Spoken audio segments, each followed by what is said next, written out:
We have a really exciting project in town called Bluzelle. What Bluzelle is a database as a service. Probably can switch to your slide. And they recently just went through a Series A funding round, very well-funded team, solid team, and I'll definitely allow them to give a better introduction on themselves. So please welcome Pavel, CEO and founder of Bluzelle.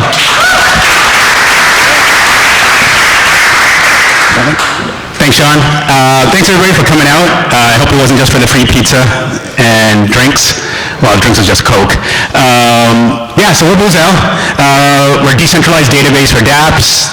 Most of the people probably know what decentralization is, but I'm going to go into it anyways. And we'll talk about ourselves and what we're doing with this cool project that we've got going on.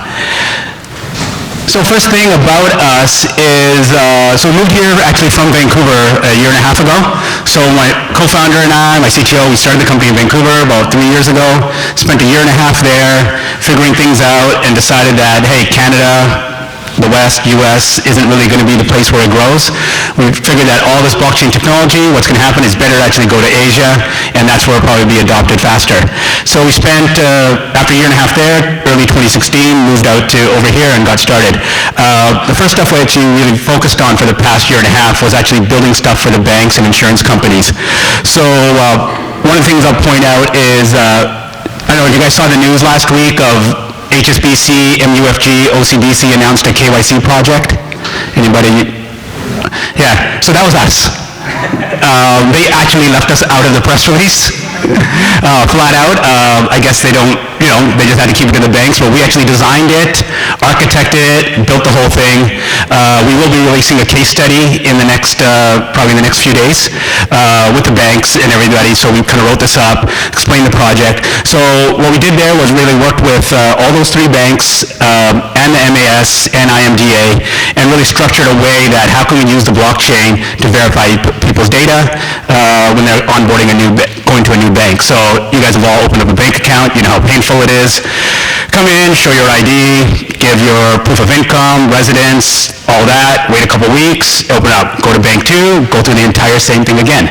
What we all figured out was, hey, if we actually created it once, created Pavel's identity, set it on the blockchain, that's been verified, it's true data. Now if I go to bank number 2, they can sit there and go, look me up and go, oh look, you've already been onboarded by one of the banks in the network. I don't have to spend any more time on this anymore. Why don't we just open your account today? If all of a sudden they ask me, hey, do you still work at Microsoft? No, I switched to Amazon. One of them can update it. Now all the banks in the network get it all done. So better user experience for the consumer, better for the banks on the back end, and it just saves a lot of time and money. Another one is we recently did an insurance platform for AIA around personal injury insurance. Basically said, hey, let's issue an insurance policy onto the blockchain, see that it's true, and if I got cut somewhere and went to a clinic and got fixed up, they can actually process the claim in real time and basically pay out the money the next day. No more taking photocopies of receipts, no more basically packaging it up, mailing it in and waiting 6 months for the money to come back. You can just do it in days. So a couple things about us is we were named by World Economic Forum as a tech pioneer for 2017 and Global FinTech 100 list from 2016. So those are some of we've got partnerships with Microsoft, British Telecom, and we've been building on Ethereum and Ripple for quite a bit of time. So all that stuff basically brings us to what we're doing now.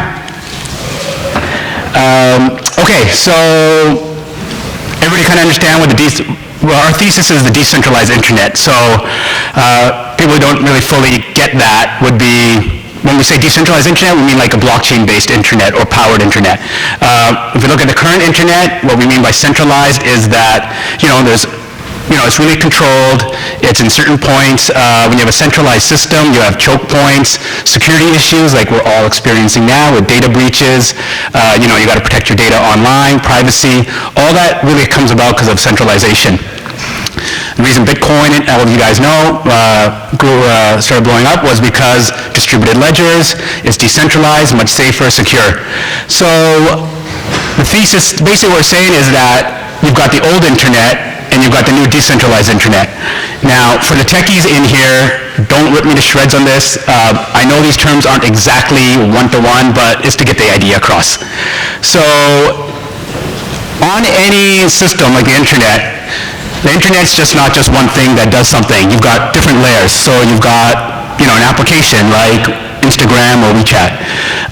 It's got to run on something like an operating system. So it could be iOS, it could be Microsoft Windows, just name it. When I send a picture to somebody, it's got to be stored somewhere. So you need a file storage. Traditionally, you'll go to like AWS S3 or Microsoft Azure, and that's the place where you're storing it. The data, when you send all those pictures on Instagram or WeChat, they're collecting that data, where you tagged it, the location, who it is. All that's got to sit somewhere. It doesn't sit on the app. It actually sits in a database somewhere. Traditionally, you got Oracle doing that. So if you break that down, that same model has to be replicated in a blockchain, decentralized internet. So you got applications like, they were here a few months ago, Status, which is a messaging app built on Ethereum, and the operating system here, we would give an example, is Ethereum. Other ones could be Neo, which is the new one from China. You've probably heard of Hyperledger from IBM. That'd be another one. When file storage, you've got Filecoin. And then what we realized was the missing piece was no one was really taking out the database side in an efficient way. And that's where we came in, was Bluzelle. The goal is to be like Oracle computers, Oracle systems. The new database service strictly for decentralized applications, what we know as dApps. I'm not going to wait till like the end to ask questions. If anybody's got any questions right now, feel free, put up your hand. Everything's good? Okay. If you do ask good questions, I do have t-shirts to give away. And if you can name the last names of all 4 people on this shirt, I will give you one of these as well. So that's how you get a shirt. Okay, so I'm going to nerd the fuck out now on this shit. So let's see. People who don't really understand databases, I'm going to put it really simple. So a database is where all your data is stored and where things can happen and what's managed. So in the past, let's say in the 70s and 80s, you had a single stack system.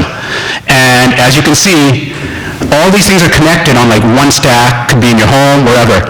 Anybody gets into any of these things, they could basically take down the entire database. One person comes into any of these entry points, they can steal your data. One of these things knows to go down, the entire thing goes down. Someone comes in, they can change all that information. Serious problem. Now you've got cloud-based systems like Microsoft Azure, Amazon doing some stuff, even Oracle. A little better than the first, still problems. You've got multiple points of attack right there. So one of these things goes down, all of it goes down. One of these things get broken into, you can replicate and probably get into others. Anybody hear about the Equifax breach in the US a couple of weeks ago? All right. So Equifax basically, scoring companies in the world store a lot of data. 200 million records got stolen from their system. It's so bad that even some of their users are starting to sue them for anywhere from $500,000 to $1 million, saying you're supposed to protect my credit score, and you just gave it to somebody. The reason that probably happened was because they were probably on a clustered cloud system like this. So if you're a hacker and you figured out how to break into this one, probably with the same amount of effort, or maybe a little bit more, you broke into this one. If there are 10 zones, they probably broke into them all, and next thing you know, 200 million records stolen. That's a serious problem. And so what we're doing is we're taking everything and breaking them up into whole different systems, different nodes all around the world, clustered and all interconnected. So they're not sitting at one point anywhere. They're sitting at all the points. If one point goes down, the other ones stay alive. So there's no single point of entry. If they broke in, they have to break into each one, and that's basically like breaking into 100 different vaults with different encryption all the time and being able to do it in an efficient way. The cost of taking over this network is way more than what you're going to get out. It's the same. Basically, we're taking the same philosophies of Bitcoin and blockchain. You can't really hack Bitcoin because it's a full network and you have to take over everything. We're applying that same thing and creating basically a database model. And why we call it the Airbnb of databases is where it gets interesting. So instead of people just basically mining for Bitcoin and saying, using huge processing power and earn that, what we're saying is rent out your hardware at home. You've got your computer sitting around, download Bluzelle, some data will be stored on there, and basically you're going to earn a Bluzelle token. Our customers who are decentralized applications, blockchain applications, or even the enterprises that we've been working with, they start using this, they're going to have to pay with a Bluzelle token, and all the people in the network will earn revenue for that. So it's a great application of a token. It's a real utility. Yes, sir? I will get into that once I get into swarming. We'll get into that. So basically, the concept right now is, like I said, Airbnb, take your hardware, rent it out, there'll be buyers there, and you'll earn some money. Our token. Okay, so what we're really aiming at is the early adopters are dApp developers. So those are the guys building all the blockchain applications, the guys who are really cutting edge, always wanting something new. And the reason why we built this was because we discovered a problem on our own. Was when we're building that stuff for the banks, the KYC product, what we realized that, hey, when we're taking the consumer data, it's got to be stored somewhere. So we took, we tried to do it with Microsoft Azure, built it, modified it, tried to make it that it can support a blockchain application. It was a lot of pain, a lot of headache, and it still wasn't probably ideal. That's when we realized that, wait, this is a pain. And if we're going to feel that, that means every blockchain application coming out over the next 5 years is going to have that same thing. So we better build a brand new database, decentralized database to service all those products. So basically, when people ask us, who's your customer, everybody's our customer. Anybody who's building any application in the world needs a database, so they will be our customers. It's a pure infrastructure play. It's a picks and shovels. Basically, it's, if you guys understand the oil industry, we weren't digging for oil. Rockefeller, they were oil refiners, because once you got oil out of the ground, you had to get it refined somewhere. So that's where they played. So we play a similar role. You got to store this data somewhere. So the early adopters would be blockchain developers, dApp developers. From there, what we feel is we'll go into the small to mid-sized developers of just any web application. So if you're making mobile games, productivity tools, social media networks, anything that basically you can think of, any small developer would probably want to use our product. And then finally, the outside circle is when we go to the enterprise companies. So the big ones that we've already been working with, they're usually the slowest, latest to adopt. So that's where we go. So basically, the market is pretty massive because we can start from the middle and keep getting out of these circles one by one. Let's see. So main problems we address are, if you are a software architect, how many developers are here? All right, so a few. The biggest problems you really want is in any database, like my CTO, he experiences, is you want performance. So you don't want these choke points. You want to make sure that it's there and you get it fast and it's quick and everything's secure. You want it to be reliable. That's a big pain point in that anybody from 6 months ago, remember when AWS went down and you couldn't use Netflix and half the internet basically went down because one governing system caused all that pain. And then final is scalability. So right now, if you're building a database and your users are getting more and more and you want to pay for extra service or the extra reliability, enterprises are okay to pay that. They pay lots of money all the time. If you're a startup or a small company and all of a sudden your users are going through the roof, but your revenues haven't kicked in, the money doesn't go up in a proper way, what you pay, that you can manage. So all of a sudden the cost of your infrastructure gets super high. So what we're making sure is that our system will be highest performance, reliable, and scalable. Okay, so this is where some of the tech comes in. And I'm going to show a video of a demo after that.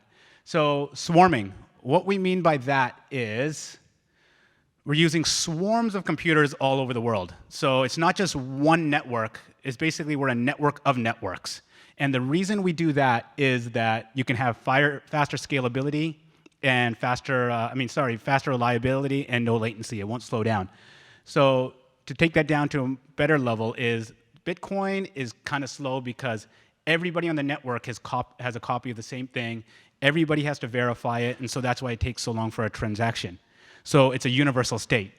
What we're doing is creating multiple swarms of hundreds of thousands of computers, which will basically carry a certain set of data, and keep it over there. And so really, you don't have a universal state. All you have to do is have that one swarm with everything broken up, and you can grab it from there. So that's how we will ensure that it's fast. Going back is now talking about the privacy. What we use is 2D partitioning. What that means is basically we're taking your data, crossing it, let's say, horizontally and then vertically, and then sharding it and breaking it into all these swarms of nodes all over the world. So the example I always give is, let's just say you have, a case full of Starbucks mugs. The logo is on there. What we're doing is basically taking that whole case, smashing it into pieces, so every single thing is individually, you don't know what it is. So if any of you picked up one piece, it's just like a data piece. You don't know what it is because there's no context. You don't have the whole thing. So then we're taking all those pieces and spreading out into, let's say, thousands of warehouses around the world that are super secure, all different. So even if you broke into one and took something somehow, you only got one piece that's totally meaningless. There's no context to it. It's like right now when a data record is stolen, like what I was saying for Equifax, they have your data record all like your name, your birth date, where you live, all on one thing. And if that's somewhere, somebody steals that, they get it all. What we're doing is we're taking all that and breaking it up so no one can do it. You basically have to take over the whole network and put the puzzle together. Oops. And then the other form is, because we have all those states going, the guys who understand blockchain, Ethereum, we're using consensus as our proof, just to make sure that each of these different swarms are in that same state, and we can verify and guarantee that the data is there, it's in the right place, and we can grab it when we want. Any questions? Yes?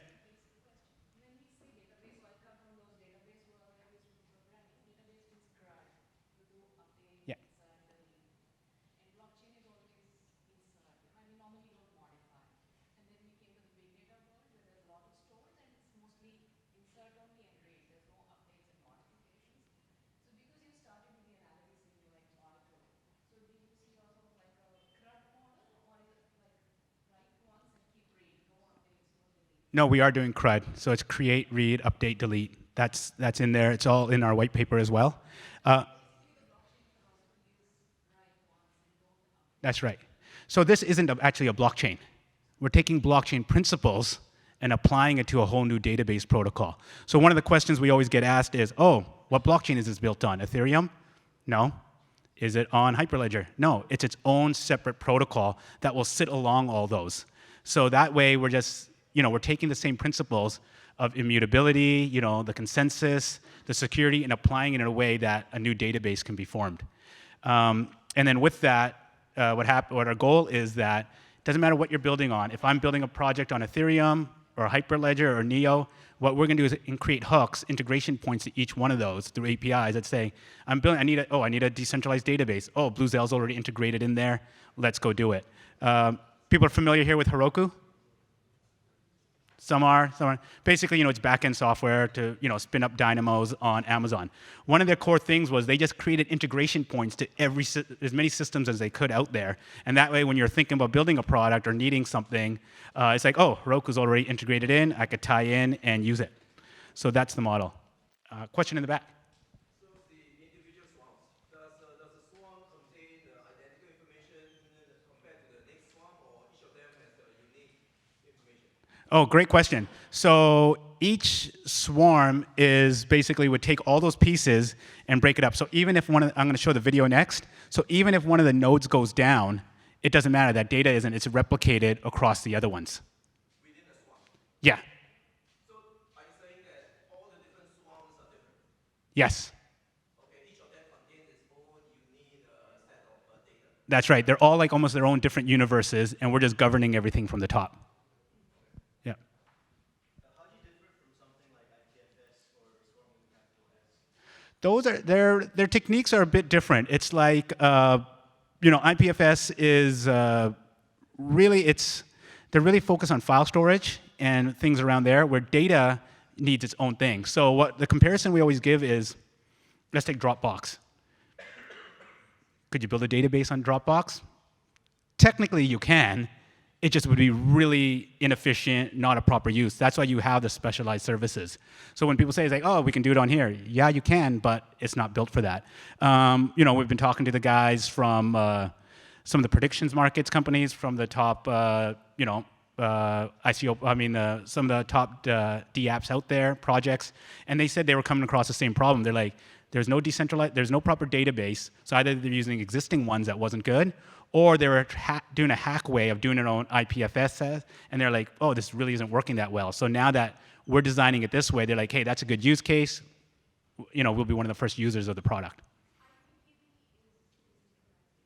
What was that? Yes. So how there is a good model too. They're aiming at a different market. They're going to enterprises. So enterprises obviously want things a certain way and control it in-house.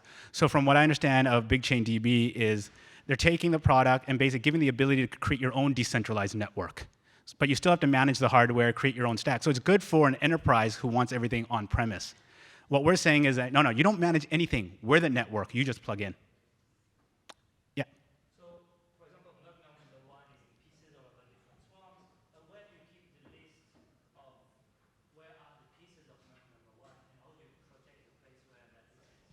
So that's part of the protocol and the algorithm that we build out, that as it's broken up, we can do basically matching, knowing at what point from the partitioning of where it's going to be at what point, and that's part of the basically built into the whole program. That's one of the big challenges that got to be solved. Before we go to the next one, why don't I just play the video, and then we'll have some more questions. We're just going to play the video first.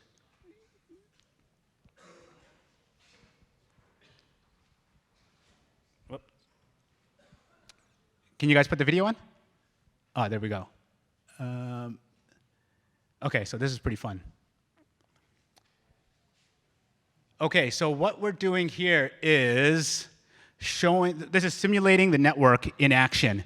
The alpha of the product will be out in December. So all the lines of code and all the algorithm, everything's being run here of all the data that's being submitted onto the network at one time. Over here, what we've simulated is all the nodes on the network running. So red means that systems are dying off. Green is it's an active state. And blue means a new node just popped up. So that's how you can see the system is running. It's like systems die, nodes die, new ones come up, stay active, and it's just going nonstop, and nothing is breaking so far.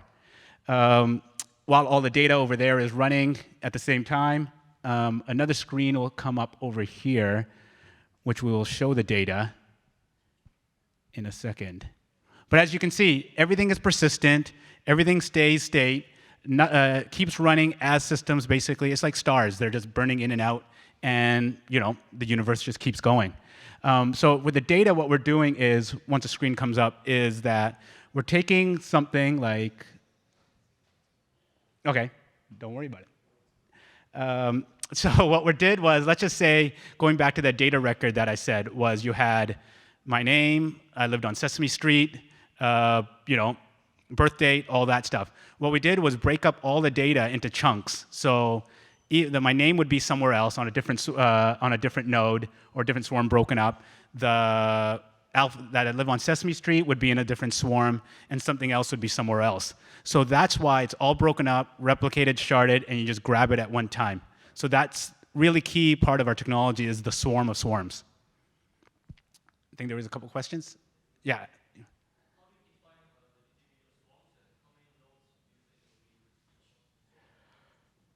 Oh, that's hard to predict how many nodes. The main thing is for us to basically get out there, seed the network, and get more and more on. Who knows where it's going to go? This is all just basically seed state. It would depend, because what we're figuring out is we got to figure out some problems around geofencing, because certain countries only want data in those areas. So those are some of the challenges of how do you do that. In terms of finding which swarm, there's a bunch of algorithms that are built that will map to where things are. But the geofencing is a real challenge to take on. Yes, sir. How does the performance work out when you're trying to get bulk data out or you're trying to do some search? Because it's so distributed, the performance of the search would not be that great. Actually, it's really great. That's because, like I said, we're not doing a universal state like how blockchain is, where you got all these computers at the same time with the same things have to verify. By using swarms and breaking it up, it's actually a lot faster because you can grab it and have no. That was one of the reasons we had to do that, was to have that speed. Because otherwise, what's the point of us doing this if you can't search for your data fast? I think I phrased it correctly. When I said search, I meant more like SQL kind of query, where you're saying I want these users who are in Singapore kind of query. Because you have got data distributed in a lot of different machines, swarms all over the place. Yep. So when you are doing say select all users where location is Singapore, something like that. So how do you query that across lots of different places where my name is stored somewhere and my Well, to the user, it doesn't make any difference. This is just like you just having a database at home. It works the same way. It doesn't matter where the stuff is stored and set and how fast. What we got to make sure is the speeds. What was that? performance because of the distributed storage? The performance is still the same. Like just because it's distributed, it means we can still design it that it still grabs everything fast. Otherwise we wouldn't even be doing this. If we can't keep the same speed or better, there's no point in this. But I can send you the technical paper after too, and it breaks down a lot of those algorithms and mathematical computations. Let's see. We'll go to.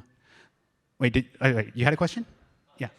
So have you run any tests regarding the performance of the database as the nodes scale up? Well, we. Well, theoretically, we believe it'll be faster. We've got teams that we're working with right now to test the scalability. Most of that will happen in December when the alpha version comes out. Because right now we're just designing the system and just starting development on it. But what we do have, I'll touch on this. This is important because gives it to us is our advisors are really super good right now. So Gil Pacina is a Silicon Valley super angel. He was part of eBay, early investor in LinkedIn, PayPal, all those things. He's had, I think, $6 billion exits. So he's an advisor on, and he's a big proponent on basically blockchain, cryptocurrencies, big investor in Ripple, Brave. So he's on there. This is really important, these two guys. So I'll start with, on the left, Prashant Malik. He was the creator of Cassandra, which was one of the database projects that came out of Facebook. So he's an ex-Facebook engineer. Cassandra is known as one of the earlier decentralized databases in the world and considered one of the better ones out there. So when we were talking to him and showing, hey, this is what we're doing, these guys are like, whoa, that's like what we really envisioned to happen. So he's come on as an advisor. So he's there to answer, help with all these challenges of making sure the performance is there, the speed's there, you can do those fast queries, security. He's taking all the stuff he's there and basically helping us design and run with the system we got. So that was really important that we got him on.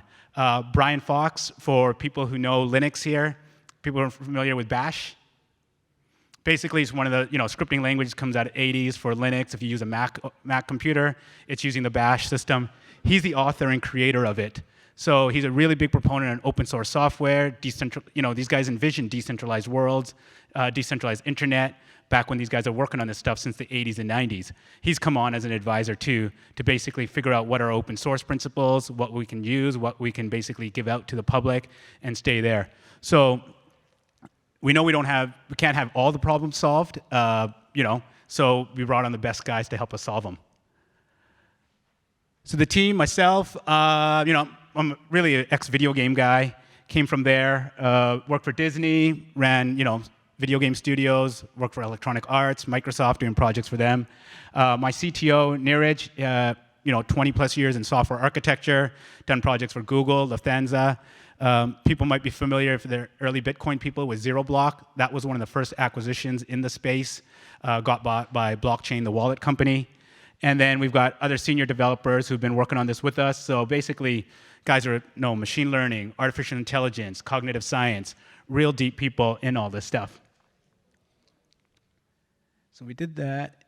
Let's see. So now, why is this important? Go ahead. Just want to know and share about the swarm sharding because there is a sharding, right? Mm-hmm. So how can you really note it down and no one is asked for the sharding, then Well, it's replicated. Yeah, yeah. So once you shard it and you enter it onto the database, it's sharded and broken up everywhere. So you've got multiple places that are mirrored and replicated. So even one goes down, doesn't matter because the others already have that information. So that's how you can keep the persistent state going. Okay, so why is this important? So if you guys are in this space, whether you're investors in Ethereum, believe in the future of all these models, you got to pay attention to some of these things. Because one is Ethereum and other blockchain protocols aren't designed to handle data, file, and masses uses of information. They're ledgers. They're there to conduct transactions and make sure they're there. If you are investing into this space, whether you're a VC, individual, just buying the currency, you should understand the infrastructure, because if you're going to bet on blockchain, bet on the infrastructure, because basically you can't have cars going around if the roads aren't there and the lights aren't there. You want to bet on the infrastructure. And then why we're important, like I said, is everyone's a customer. We start with dApps, decentralized applications, move to general web and mobile applications from small to medium enterprises, software developers, and then we move to the big enterprises, who will probably be the latest to the game, but once they're there, then it's just totally mainstream. If you want to just basically find out more, we've got our Telegram group up. Just got launched last week, so it's t.me/Bluzelle. Join our mailing list. We're doing basically a weekly newsletter with all the latest news coming out. One that just came out yesterday was Forrester, the research company, named Bluzelle one of the top blockchain vendors in all of Asia. That was up there with Microsoft and a bunch of other companies, IBM as well. So yeah, just join the Telegram channel. My developers on there ask questions. They're pretty quick to respond. They love the engagement, and just join the mailing list. Any other questions? Is your data sharded across different swarms? Yes. So it is sharded and just spread out and broken up in all those places. Yes.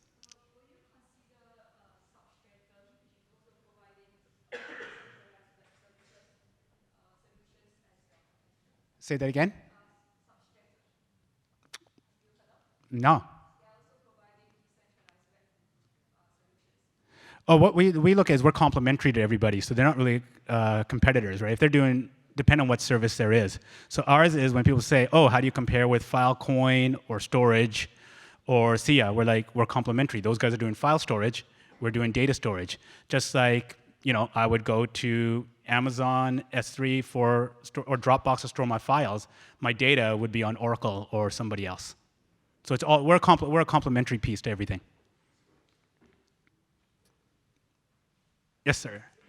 Who do you see running the nodes? And do you see, is it going to be individuals, or do you see a group of people actually picking up larger nodes as you grow? Ideally, I'd love it to be all individuals, right? More distribution, more people out there using it, farming out their equipment. But realistically, there could be companies that say, hey, there's a revenue model here, we can take it over. The cool application that I saw that I want to do is, we were in Japan last week, and we're talking to some of the game companies, and they brought up a really good one. They said, hey, Pavel, all these consoles around the world, PlayStation, Xbox, are already networked together, because everybody's playing online.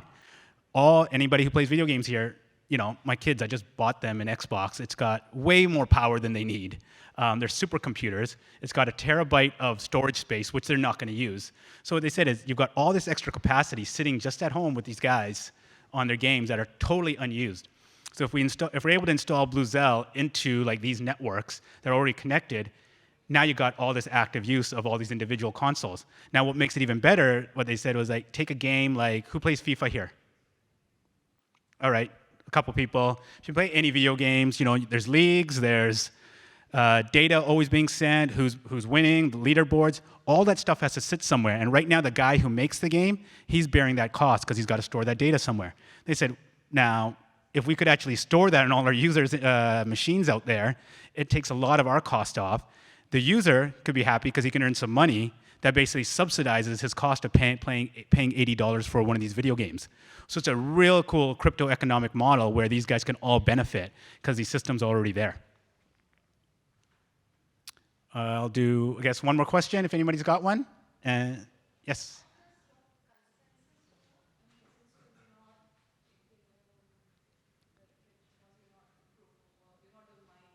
No. Yeah, we got a series of them. The main one that we're designing right now is proof of storage. So you actually have to prove out that that the data was stored there. And one of the ways we're doing that is that basically, let's just say you're on the system yourself, you're running a node. You had to get into the system, you had to have a Bluzelle token. You had to take part of that token and give part of it back to the network, which is held in trust. So if you're not meeting the performance standards, the KPIs that we have set, that money is basically taken from you and given back to the community. So this is to ensure that basically you're keeping up to the system and everything's doing right that we want. Pretty much, it's a penalty. Yeah. All right, a couple more here. The t-shirt competition, Carl Sagan, Nikola Tesla, Isaac Newton, and Neil Armstrong? Nope. Everybody gets the last one wrong. All right, let's keep it open. Who's guessing? Yes. There you go. We'll get you a shirt.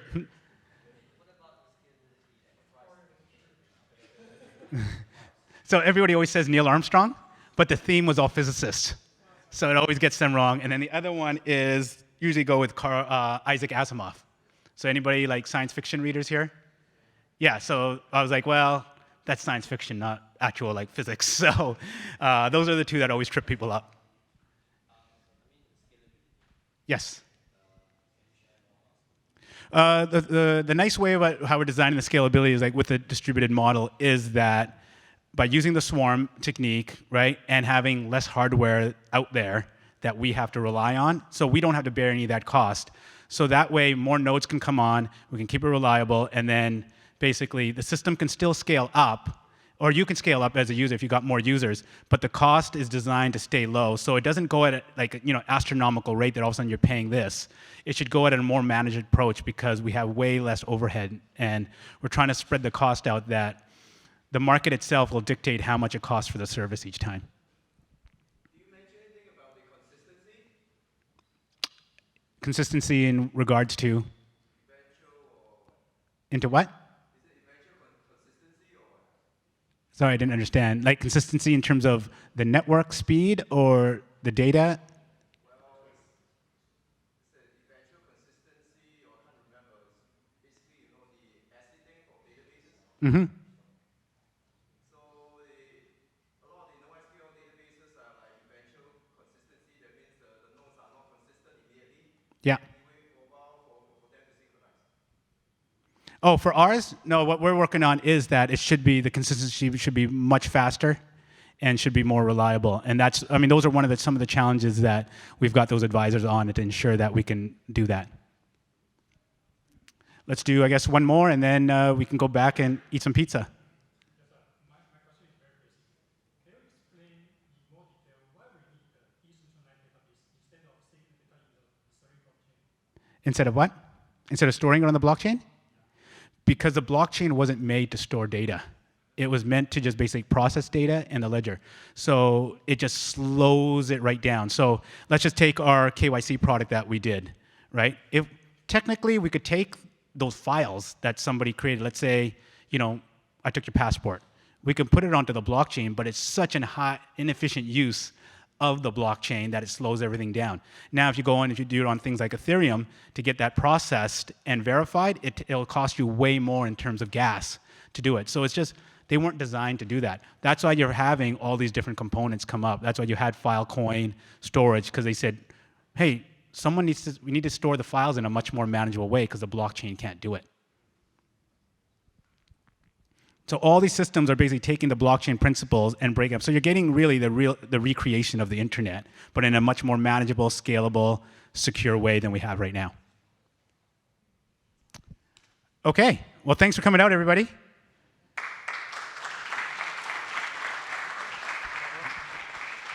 All right, so thank you very much.